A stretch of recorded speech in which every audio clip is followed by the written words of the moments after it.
Very unexpectedly, David Boudia had to sweat it to the final dive, but both Americans advancing there with Alex.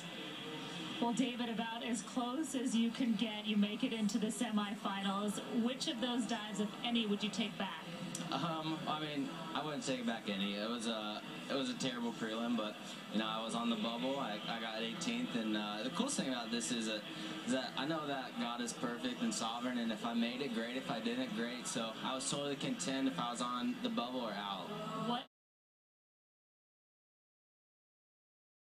Yeah, definitely the past 4 years, if I could sum it up, it'd be the word perspective. And it was only by God's grace and with the help of my coach that I was able to just grow in the past 4 years and try to get that perspective going into the Olympic Games in London.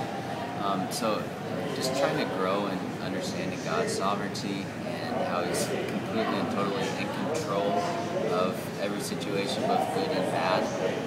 Going into the Olympic Games, just growing in that definitely helped fuel just the lessons that I learned at the Olympic Games. And specifically, if you watch the Olympic preliminary events, I was supposed to be top 5 easily, going into the finals and medal position, but God had a different plan there, and I actually ended up 18th place. It wasn't a horrible meet, but there was just a lot of things flying out into just a lot of lies I was believing. But afterwards, it was neat because I was able just to completely rely and trust on that God was using this, one, to help build my character, and two, to help build me to become more like Christ. And so, whenever there's an opportunity like that, there's absolutely nowhere else you can do but praise God for that, because that is a moment where He's using to absolutely mold me into that. So